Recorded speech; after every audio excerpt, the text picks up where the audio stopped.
Assalamualaikum warahmatullahi wabarakatuh. Berjumpa kembali dengan saya Nuri Sulistiawan. Kali ini kita masih berada di mata kuliah interaksi manusia dengan metode perkuliahan full online ya. Dimana full online ini membebaskan Anda atau mempersilahkan Anda mengakses materi perkuliahan dimanapun dan kapanpun ya, tanpa ada penentuan waktu ya untuk materi yang Anda ikuti. Nah, semua ini dilakukan untuk agar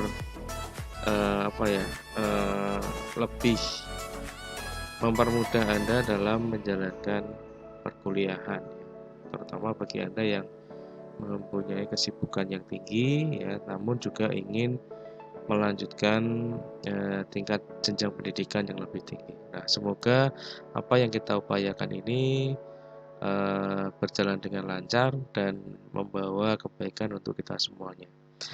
Nah, sebelum saya mulai, saya ingin menyampaikan terlebih dahulu bahwa materi yang akan kita pelajari pada hari ini ya, yaitu adalah pertemuan ke-15, di mana pertemuan ini adalah pertemuan sebelum ujian akhir semester. Nah, di dalam pertemuan ini nanti saya akan membahas materi tentang perkembangan teknologi, terutama yang ada kaitannya dengan interaksi manusia dan komputer ya.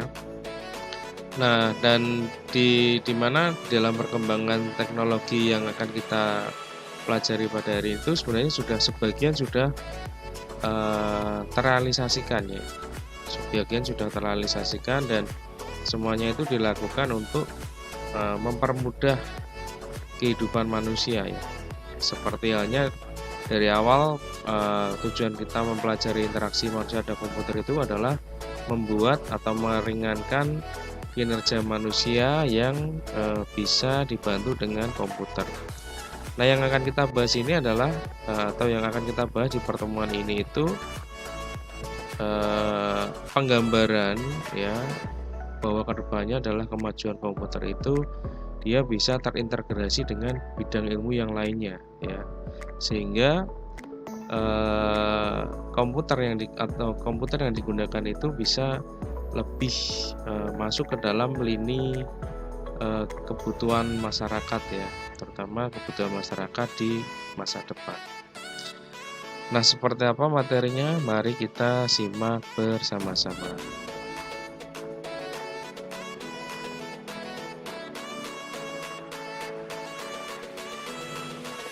Nah, saya sampaikan sekali lagi ya, bahwa di sini nanti ada beberapa teknologi-teknologi yang akan yang akan saya sampaikan ini itu sebagian sudah terrealisasikan ya. Akan tetapi saya yakin kedepannya teknologi-teknologi yang sudah ada ini akan semakin berkembang ya. Nah, sebelumnya saya sampaikan dulu bahwa sebenarnya interaksi manusia dan komputer itu memiliki 3 fase perkembangan.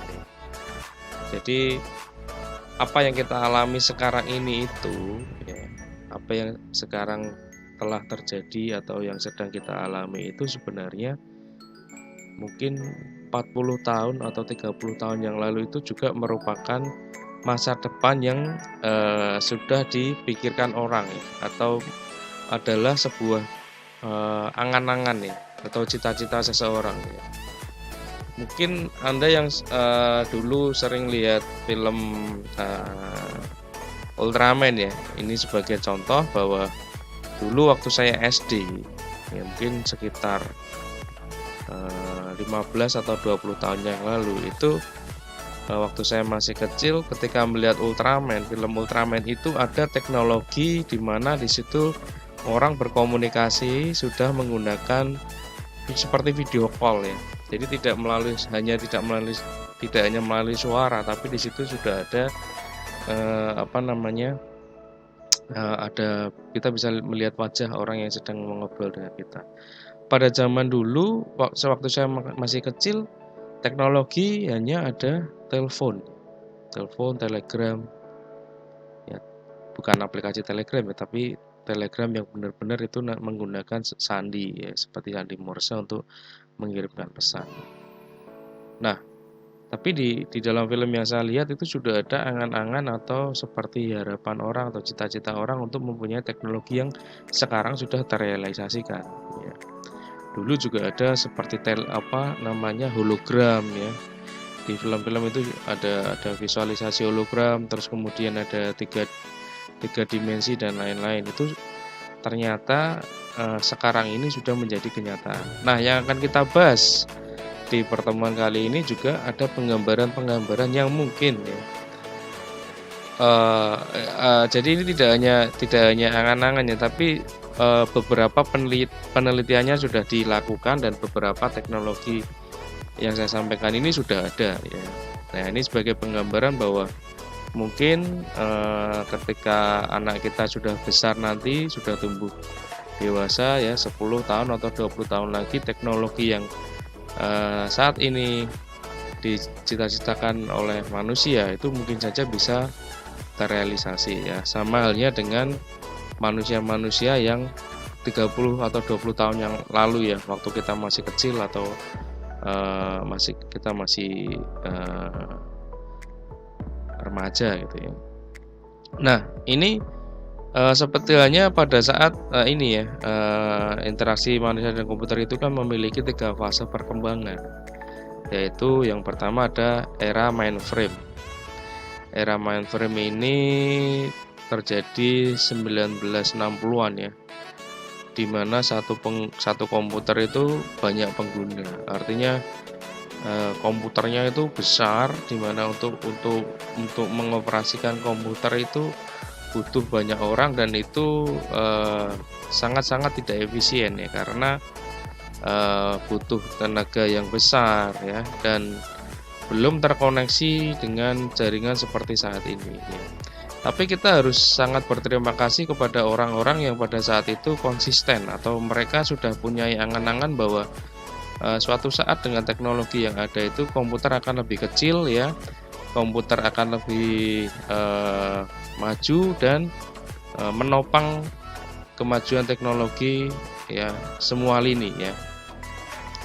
Nah, memang sudah terbukti ya, yang dulunya komputer itu sangat besar, sekarang sudah bisa tergolong smartphone ya. Smartphone itu juga tergolong komputer ya. Kemudian ada Raspberry itu yang mini prosesor dan lain sebagainya. Itu dulu pada saat pertama kali komputer dikembangkan itu bisa besarnya serumah itu ya, karena pada saat itu teknologi untuk kelistrikan, untuk IC dan teknologi elektronika yang lain belum mendukung ya, dan alat-alatnya juga harus besar ya, pengkabelan ya, terus pengaturan voltase itu juga belum mendukung. Jadi mengharuskan komputer itu besarnya serumah. Tapi coba Anda bayangkan jika pada waktu itu ya, mungkin kakek-kakek kita atau orang-orang dahulu, mereka menyerah ya, atau mereka nggak punya impian. Mereka tidak punya keyakinan bahwa komputer ini akan maju ya, atau teknologi komputer kemudian mereka tinggalkan, apa yang terjadi ya. Mungkin kita saat ini tidak mempunyai yang namanya laptop, tidak mempunyai yang namanya komputer, kita tidak bisa berbelanja online ya, kita tidak bisa Facebookan, kita tidak bisa main Instagram, kita nggak bisa ngirim video ke teman, kita nggak bisa video call dan lain sebagainya ya. Jadi yang dipunyai oleh orang-orang terdahulu yaitu adalah semangat dan impian yang sangat besar ya. Meskipun teknologi dahulu sangat-sangat menyulitkan mereka ya, berbeda dengan kita sekarang di mana teknologi dan ilmu pengetahuan itu digelar sebesar-besarnya ya, seluas-luasnya, tinggal kita mau menggali atau tidak. Kemudian masuk ke era PC ya. PC itu 1980-an ya. Jadi di situ sudah ada satu komputer satu user. Nah, tahun 80-an itu sudah bisa digunakan satu komputer untuk satu orang. Ya, walaupun teknologinya juga tidak semaju sekarang ini, komputernya juga masih besar, memori yang digunakan itu juga masih lambat ya, tidak seperti sekarang.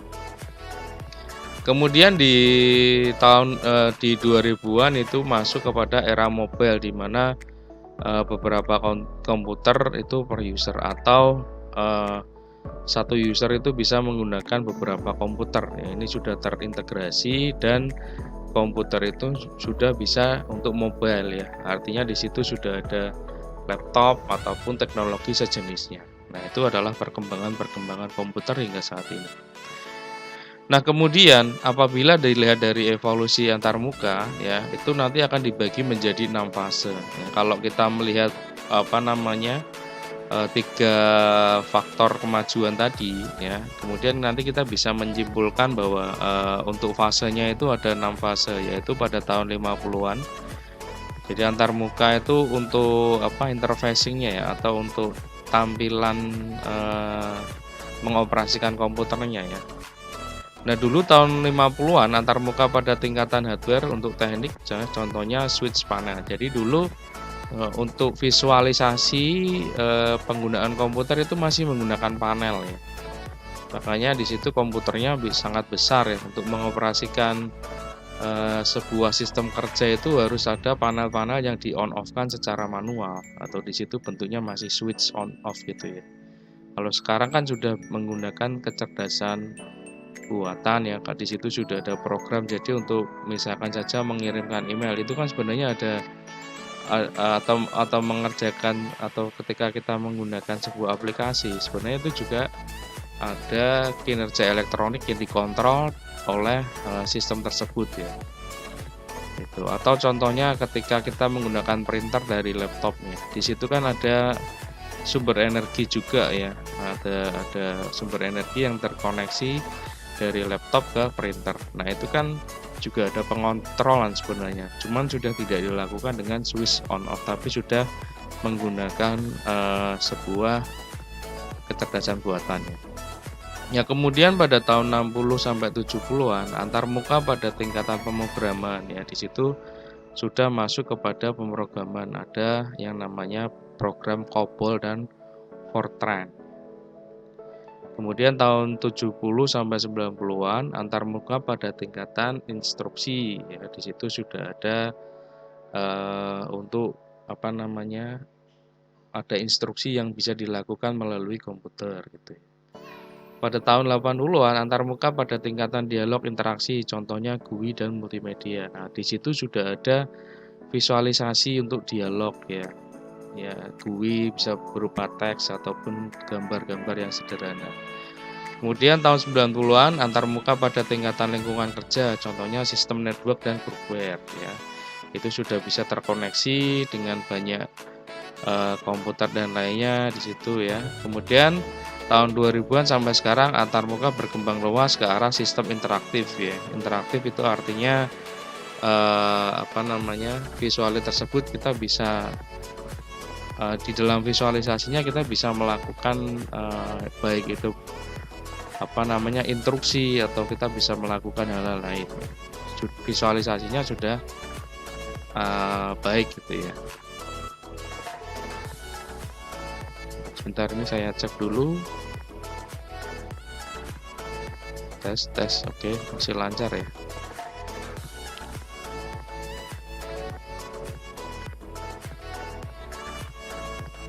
Nah, kemudian user interfacing di masa depan itu akan meningkat pada unsur audio, animasi objek, 3 dimensi, juga hingga UI modern pada realitas maya.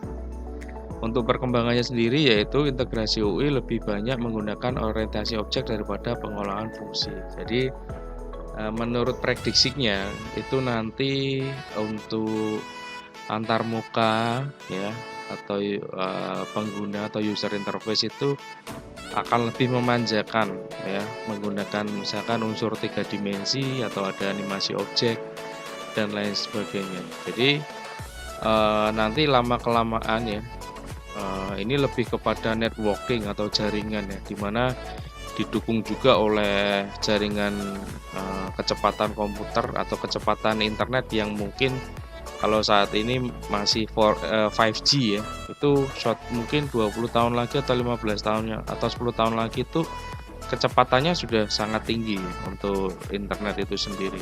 Jadi bisa saja atau memungkinkan ya,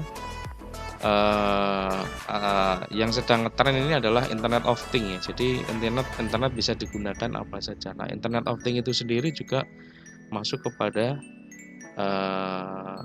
user interfacing ya. Jadi sudah ada penelitian ya, atau sudah ada prototipe. Jadi dengan kecepatan internet yang tinggi itu ya, suatu saat mungkin dokter-dokter yang sudah expert dengan kemampuan yang istimewa atau dengan kemampuan yang tinggi itu, dia bisa melakukan operasi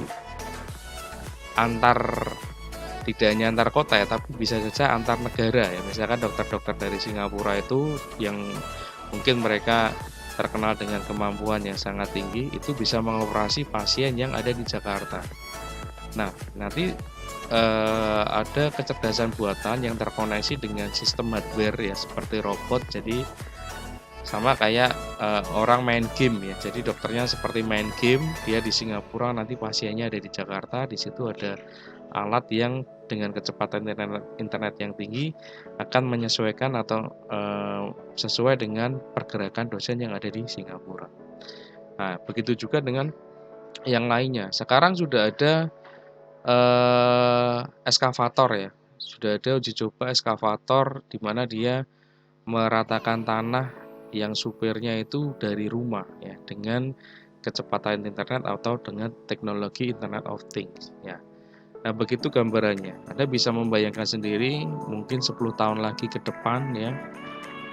Terus mungkin bisa saja terjadi pandemik seperti ini lagi, sehingga orang-orang pekerja kasar ya, misalkan ada atau orang-orang pekerja ya, itu bisa saja bikin bangunan dia dari rumah, kemudian yang di lokasi kerjanya itu adalah robot ya. Dia bisa mengikuti benar-benar pergerakan yang dilakukan di rumah dan lain sebagainya ya, kurang lebih seperti itu. Nah, ini saya akan menyampaikan contoh-contoh teknologi masa depan yang ini tidak hanya angan-angan ya, tapi penelitiannya sudah dimulai ya. Nah, yang pertama ada teknologi holografik. Nah, ini sudah ada ya, di film-film juga sudah divisualisasikan. Mungkin negara-negara maju juga sudah mempunyai, tapi memang tidak dipublish karena ada banyak teknologi juga yang sebenarnya sudah ada tapi tidak dipublish ya. Nah, mungkin ini adalah teknologi holografik. Jadi teknologi holografik ini merupakan teknologi yang menggunakan hologram untuk menampilkan outputnya. Nah, saya yakin Anda juga sudah sering melihat seperti ini. Jadi teknologi holografik itu seperti dia 4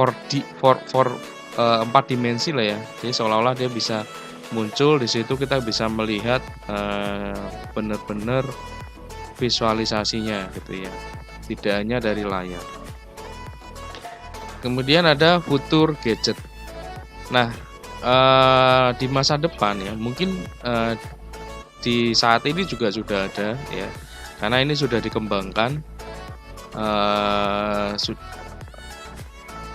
Ada yang namanya keyboard ya, keyboard yang seperti ini juga sudah muncul. Nah, mungkin suatu saat ke depannya gadget itu hanya berupa cincin misalkan ya, dimana di situ nanti ketika memvisualisasi teknologinya seperti tadi hologram seperti ini. Jadi orang itu kemana-mana sudah tidak bawa HP, cukup dengan menggunakan satu cincin, dimana di situ sudah visualisasinya seperti smartphone gitu ya.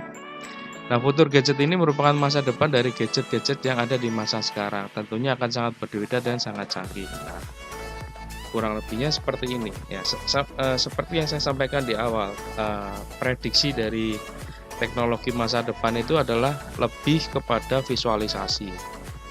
Bagaimana visualisasi itu visualisasi interface bisa lebih memanjakan manusia dalam penggunaannya. Nah, ada lagi untuk teknologi digital. Teknologi digital merupakan perkembangan digital di mana di masa sekarang seperti TV, kertas, lemari es ya, hanya dapat digunakan sebagaimana fungsinya. Di masa depan, benda-benda tersebut akan memiliki banyak fungsi ya. Misalkan seperti ada ini sedang dikembangkan ya, ada paper teknologi. Ya, mungkin kalau sekarang itu seperti handphone Samsung gitu ya, itu kan ada seperti monitor yang bisa ditekuk-tekuk. Nah, ini teknologi ini akan dikembangkan terus ya. Nah, jadi itu kita bisa melihat tampilan-tampilan untuk interface itu bisa berupa layar yang bisa ditekuk-tekuk ya. Ini juga bisa menjadi multifungsi gitu ya. Kemudian ada lagi teknologi yang sudah dikembangkan, ini sepertinya juga sudah ada yang namanya display glass ya. Jadi display glass itu merupakan teknologi di mana input beserta outputnya itu dapat dilakukan bersama dalam satu tempat berupa kaca, yang mana fungsi kaca di masa sekarang ini sangat berbeda dengan teknologi display glass di masa depan. Nah, ini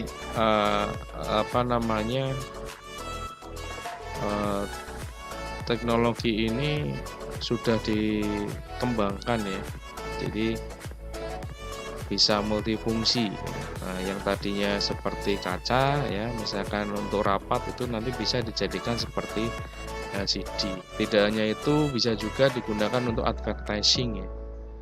Mungkin suatu saat Anda lihat ada bis umum yang seperti BRT itu kacanya sudah ada iklannya ya.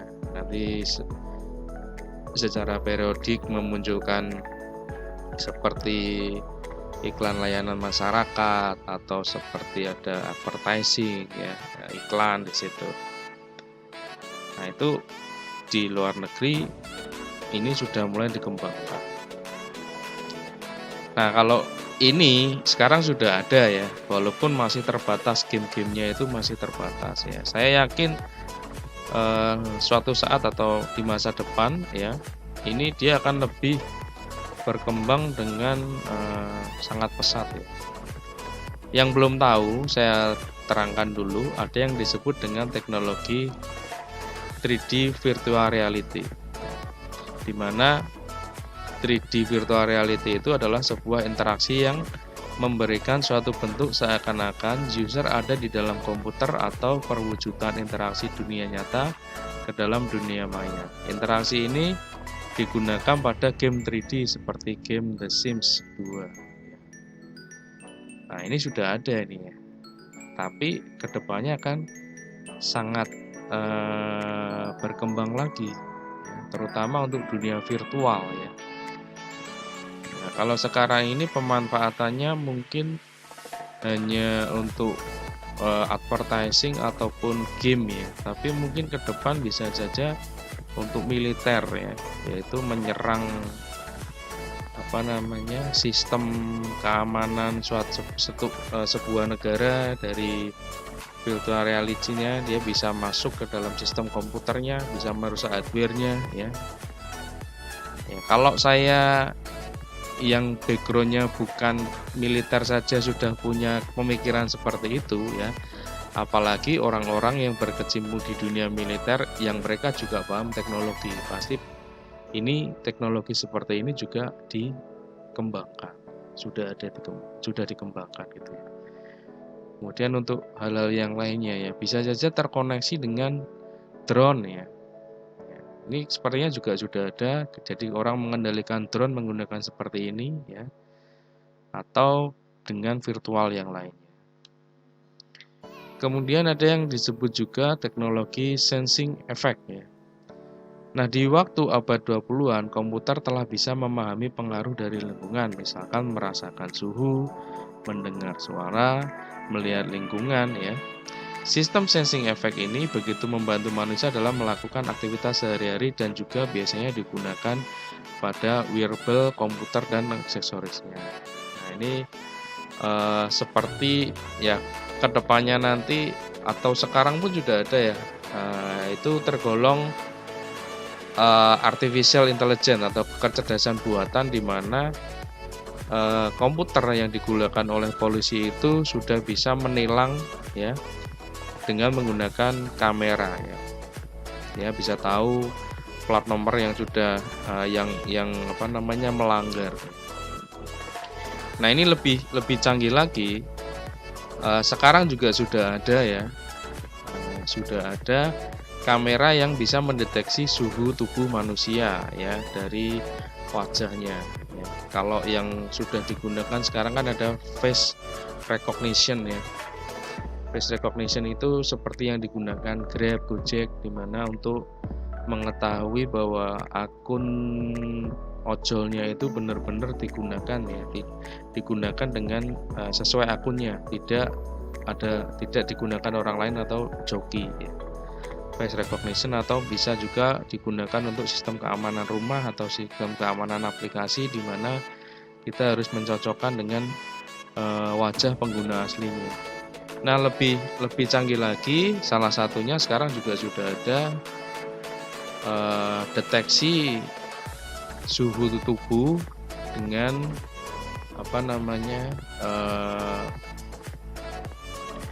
deteksi dari wajah ya. Terus di aplikasi-aplikasi handphone itu kan juga sudah ada ya, dimana nanti wajah kita bisa kelihatan tirus ya, nanti bisa muncul aksesoris kacamata, aksesoris bisa muncul jenggotnya. Nah, itu sudah mulai nih, sudah dikembangkan ya. Kedepannya akan lebih canggih lagi, dimana bisa mendeteksi contohnya yang sedang dikembangkan itu, bagaimana mobil itu bisa mendeteksi orang yang sedang ngantuk, orang yang sedang marah ya. Jadi kan secara psikologis orang marah itu kan mempengaruhi cara nyetirnya ya. Asumsinya kalau orang sedang marah itu cara nyetirnya biasanya ngawur gitu ya. Maka di dalam sistem yang dikembangkan itu, mobil bisa tidak benar-benar mengikuti apa yang akan dilakukan ya. Jadi misalkan sedang marah nih ya, dia nancep gas dalam-dalam, nanti mobil itu tidak serta-merta mengikuti kontrol dari penggunanya. Atau ketika mobil tersebut mendeteksi supirnya tidur ya, maka dengan pelan-pelan mobil tersebut akan berhenti dan minggir di tepi jalan, menghidupkan hazard misalkan seperti itu ya. Nah, ini sedang dikembangkan, bahkan mungkin sudah ada ya gitu. Kalau yang lebih canggih lagi, mobil tanpa supir ya. Tesla itu sudah membuat bagaimana mobil menyetir itu tanpa supir. Nah, itu perkembangan dari kalau Tesla itu kan yang mobil tanpa supir tidak untuk sensing effect ya, atau bisa mengetahui kondisi sekitar ya, terutama lewat kamera seperti ini. Kemudian ada sensor network ya. Sensor network itu adalah suatu sensor ditempatkan pada tempat yang jauh dari komputer ya. Selain itu bisa mendeteksi vision dan sound yang ada di lingkungan di mana sensor itu ditempatkan. Aspek dari perkembangan teknologi jaringan komputer, sistem wireless, dan peralatan yang menggunakan sensor network sering digunakan untuk aktivitas mata-mata. Jadi ini sekarang pun sudah ada ya. Jadi komputer itu sebenarnya terkoneksi dengan beberapa sensor ya. Misalkan paling gampang kamera lah ya. Nah, ini kalau di militer sudah ada drone ya, dimana drone itu bisa dikendalikan dengan jarak jauh ya. Kemudian dia bisa dikontrol ya. Nah, kalau sensor network ini lebih kepada misalkan untuk mendeteksi tsunami gitu ya. Nah, itu kan ditaruh sensor di laut. Nah, ketika terjadi tsunami atau pergerakan gelombang yang tinggi, sensor tersebut kan itu nirkabel ya, tidak terkoneksi dengan kabel, tapi di situ ada menggunakan jaringan internet ya, untuk mengirimkan data yang didapat dari sensor yang sudah ditanam. Nah, ini sudah dikembangkan ya.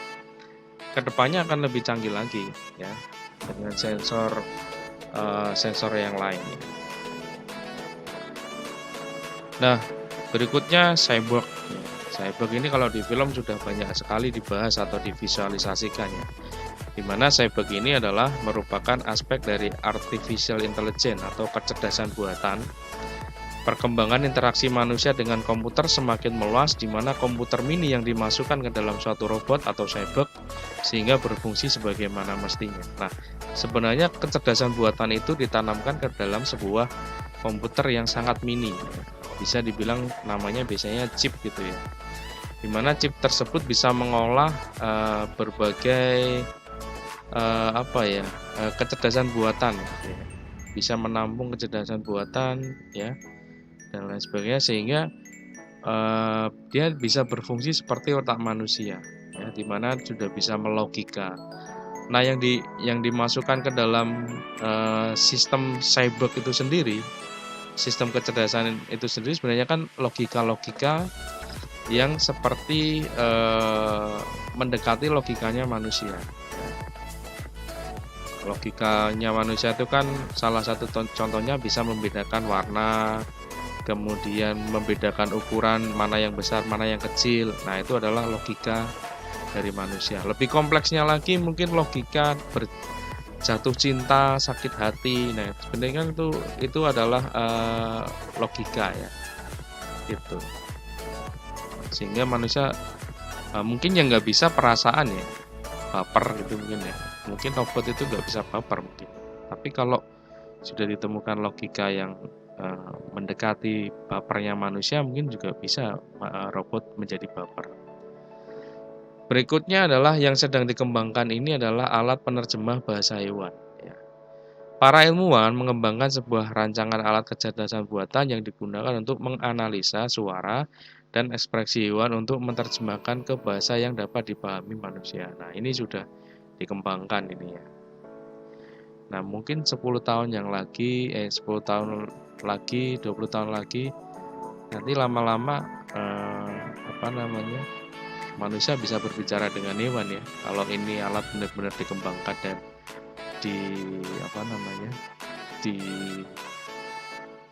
diteliti terus gitu ya. Nah,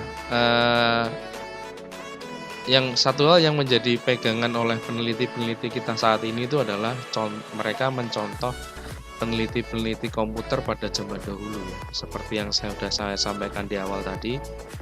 Coba bayangkan kalau dulu pengembang komputer itu mereka berhenti di tengah jalan.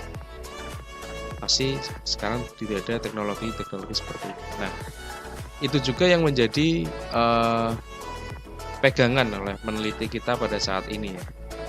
Peneliti-peneliti yang ada di muka bumi ini tuh kurang lebihnya mereka berpegangan sama ya dengan peneliti zaman dulu.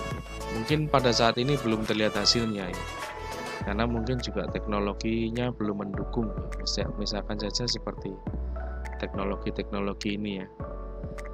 Penerjemah bahasa anjing dan lain sebagainya.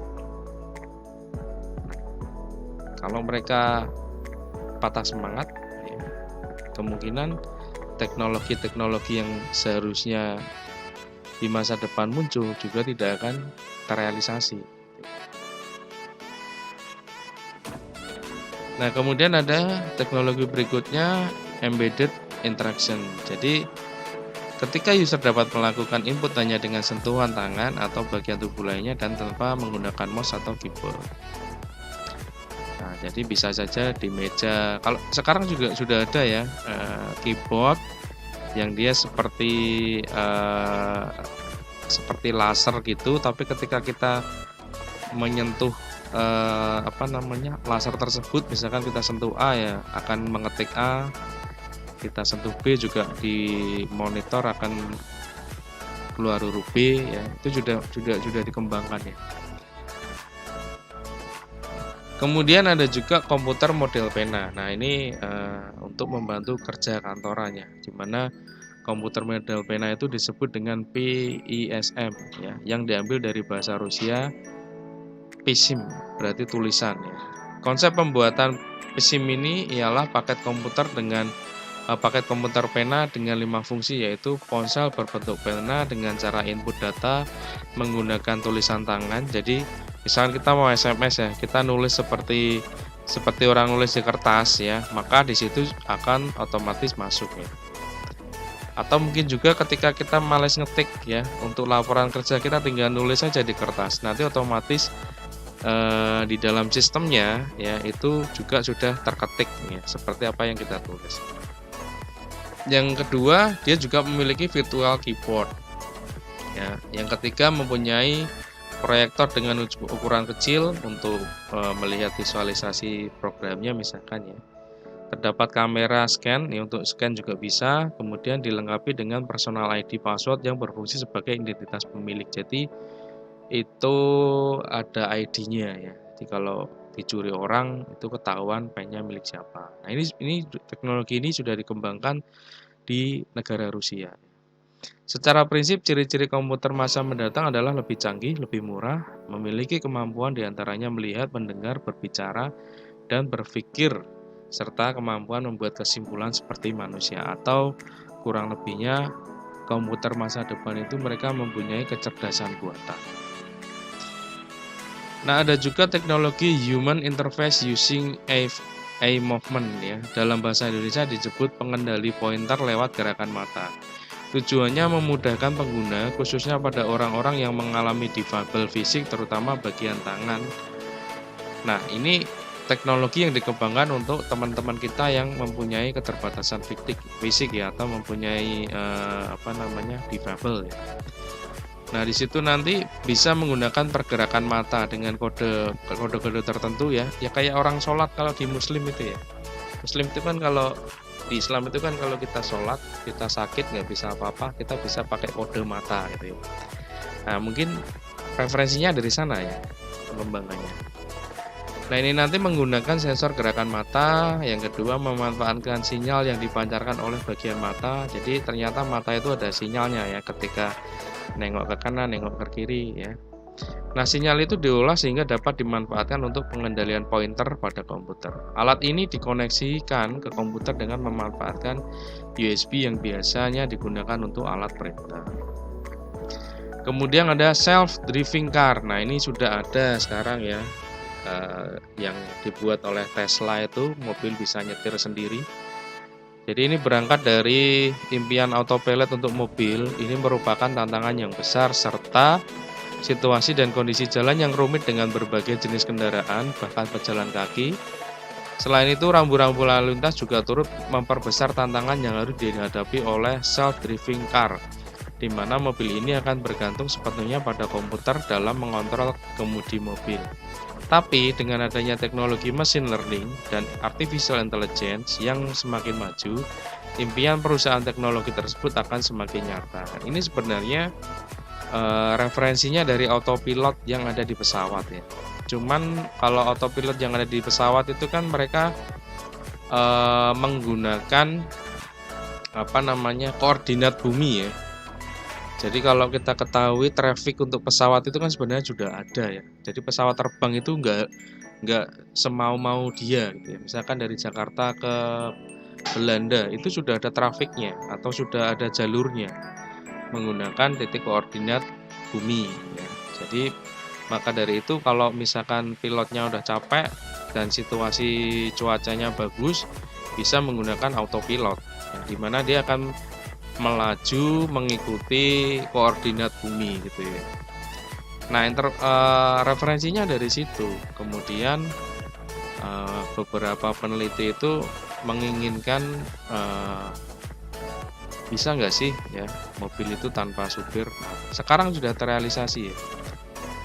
Itu juga menggunakan koordinat bumi atau bisa menggunakan seperti Google Map, di mana kemudian di situ ada kamera-kamera yang ditanamkan untuk mendeteksi objek-objek sekitar, jarak mobil dengan yang ada di depannya, jarak mobil dengan ada yang di belakangnya, terus misalkan ada benda-benda mendadak yang masuk ke jalur mobil itu harus ngapain ya, itu sudah ditanamkan dalam kecerdasan buatannya atau di dalam artificial intelligence mobil itu. Ya, jadi mobil itu memang benar-benar dikendalikan oleh komputer. Nah, teknologi di balik self-driving car itu seperti yang kita tahu, beberapa tahun yang lalu Google sempat mengembangkan Google Car yang sekarang menjadi Waymo ya. Startup armada taksi tanpa pengemudi di California. Ini udah ada ya. Selain Google, Tesla, produsen mobil milik Elon Musk, juga memasukkan fitur autopilot pada produk mobilnya yang membuat pengemudi bisa rileks sejenak.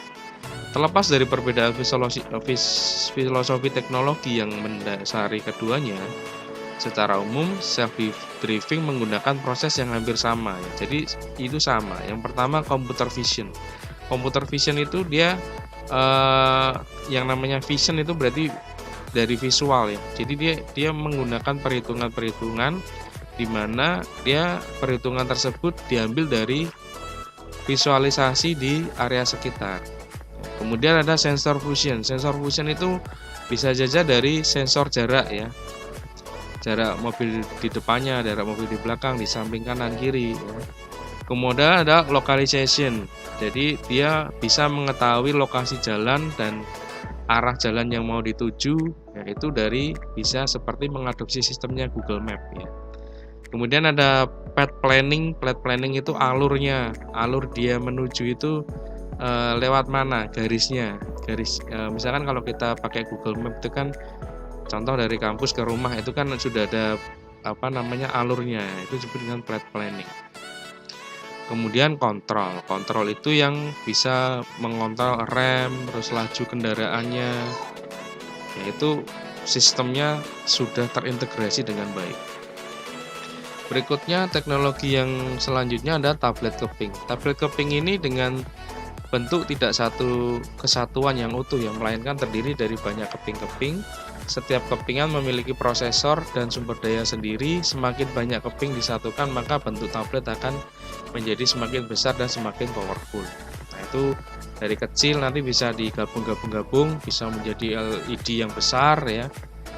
Taruhlah misalkan setiap kita punya satu, terus mau nobar Indonesia lawan Malaysia, terus dikumpulin tabletnya jadi besar, nanti jadi monitor yang besar. Nah, itu sistem kerjanya seperti itu. Kemudian ada laptop atau tablet tenaga surya. Nah, ini sudah ada ya sebenarnya ya. Penggunaan tenaga surya melalui pemasangan panel tenaga surya akan dipasang di sekeliling bagian badan dari perangkat. Semakin panas memancar sinar matahari, maka semakin banyak tenaga listrik yang dikumpulkan. Ini sudah ada ini. Nah, seperti itu materi yang bisa saya sampaikan. Ya, kurang lebihnya saya mohon maaf jika ada kesalahan-kesalahan dari saya. Kemudian untuk setelah ini kan ada UAS ya. Gunakan waktu sebaik-baiknya untuk belajar dan semoga materi yang saya sampaikan selama ini bermanfaat untuk Anda semuanya, terutama untuk menambah ilmu di masyarakat ya, ataupun menambah ilmu di dalam lingkungan perguruan tinggi kita. Dan semoga Anda tetap istiqomah menjalankan perkuliahan sampai dengan apa yang Anda cita-citakan, dan kemudian setelah lulus Anda bisa meraih cita-cita Anda yang seperti Anda impi-impikan ya. Amin, amin ya robbal alamin. Sekali lagi saya ucapkan terima kasih. Mohon maaf jika ada kesalahan-kesalahan dari saya. Saya hanya manusia biasa, penuh dengan kesalahannya. Billahi taufik wal hidayah. Wassalamualaikum warahmatullahi wabarakatuh.